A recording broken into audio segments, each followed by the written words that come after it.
That thing would ring. It was still ringing when I opened the case. How's it going, folks? Got some heavy hitter stuff out today. This is the big lumber. It's a 1978 Alvarez Yairi. These are pretty special. To me, this has been my favorite sounding acoustic guitar since I was a little kid. Remember I showed you the picture of me with the plastic guitar and I said my parents bought me it because I kept trying to go over and strum my dad's guitar while he played it. This is the guitar they were trying to keep me away from. Thank God they did. I just refretted this about a month ago. That's quite a musical circle and a musical journey all the way around, for this, for me, my dad who bought it new. My dad bought this brand new in 1978 at a local music store, and he tried out a D18 Martin that was right beside it. Same price, everything. This is the one that followed him home. Thank goodness. Nothing against Martin. He has a nice Martin right now that he plays every day. He still comes out and gets this one though. I think he's comparing them. He watches the show, so thanks for this one, Dad. He's given me a ton of guitars, guys. I can't even list them. There's so many. He collects too. He still buys them. Once it's in your blood, it's hard to stop, I guess. But good choice. He made a wise decision that day, at least, because this is really special. I mean, it sounds good to the person that's listening to it, but when you play this guitar like I was playing, when you're holding it and playing it, it sounds like a record, a 70s record, and it sounds like it's already recorded. It's just beautiful. It rings, it's rich. I think the brass has a brass nut and a brass saddle, and I think that, contributes to what my ear likes to hear in acoustic guitar. I've never played any other acoustics that are set up with brass and brass. So it must have something to do with it, I'm thinking. Now, Kazuo Yairi was a luthier from Japan. He came from a long lineage of luthiers, his whole family, hundreds of years of building instruments. And the factory that these were built in was like 80 years old or more then. And they said they had a massive hoard of tone wood. This was in a little town north of Nagoya, Japan. I don't know how you pronounce it, but it's spelled Kani. And they used to air dry the wood and season it for up to 30 to 40 years, I read. No dry kiln, outdoor. It was just the right humidity and the right climate to do it. So that's how they did it.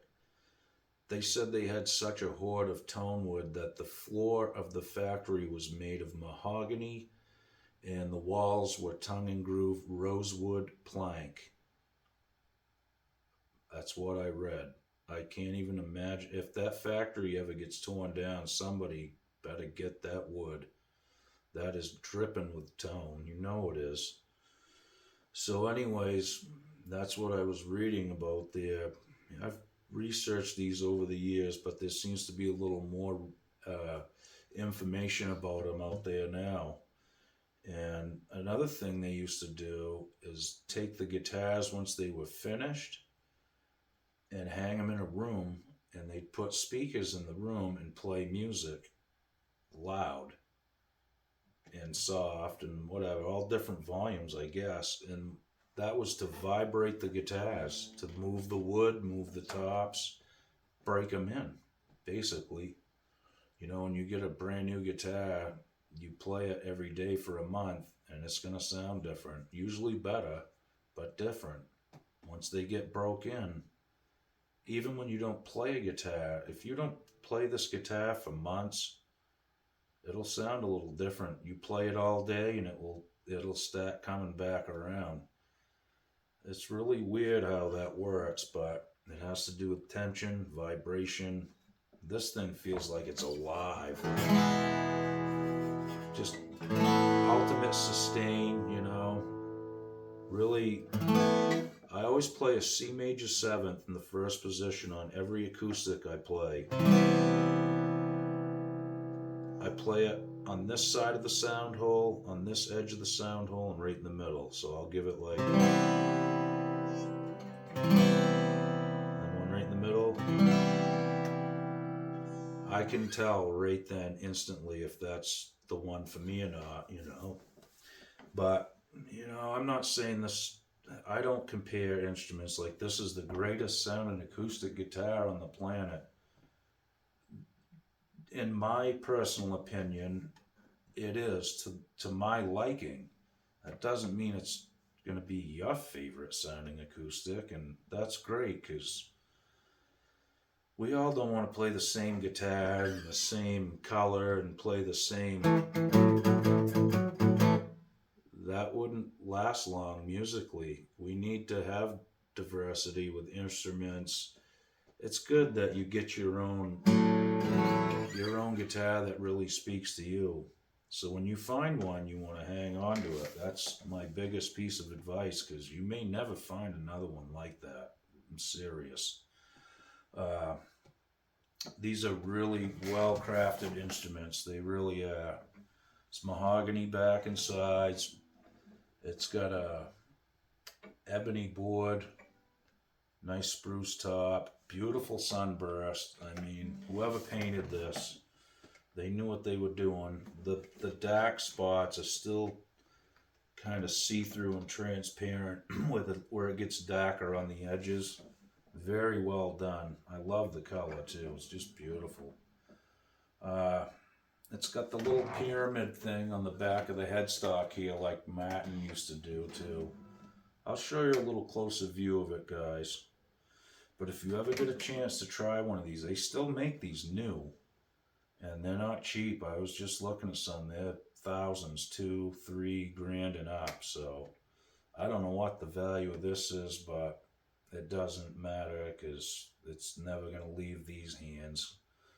I'd never be able to find one like this. I just know it. And I wouldn't sell it anyway. It's a gift. So, well, thanks for checking it out. I'll give you a little close up here when we get it back down in the case so I can get both hands on the camera. Okay, that's looking right down on her. See how nice that sunburst is. Just flows in nice. You can still see grain under it and everything. I really love that. Like I said, this is a 1978. This thing's in exceptional condition. It has been refretted, but hey, once that's done, now you got a brand new guitar again. I'm going to show you the back here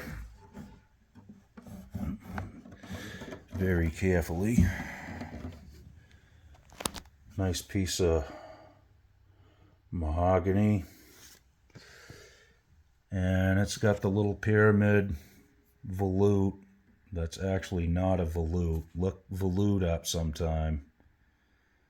That's just a pyramid. I think this was done to reinforce the neck, the headstock. It's not jointed. It's just the way they did it, I guess, to maybe just to reinforce it, you know. Not a bad idea. It doesn't bother you playing at all. It's got a couple light little things right here. That was a guy that was playing it and had his thumb up on here. I happened to be there. My father took the guitar out of the guy's hand. He's like, no, I get it. I kind of was cringing too. It wasn't my guitar then, but I knew what he was doing wasn't, like, good.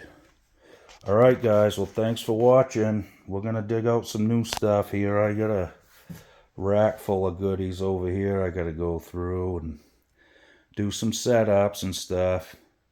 We're gaining a little bit every day. We gotta catch up though. I gotta dig this, where is that thing? Oh, it's down here. I might dig this one out next, this D'Angelico. It needs just a little truss rod adjustment. I pulled it out the other night and I was going to play it a little bit and it was buzzing, so I think we'll pull that one off the shelf next. Do a setup on it. I might shoot a video, we'll see. It might be a short one. Maybe just the setup and then some playing. These are really cool guitars. Sound really nice. Alright guys, hang in there. We'll talk to you soon. Okey doke.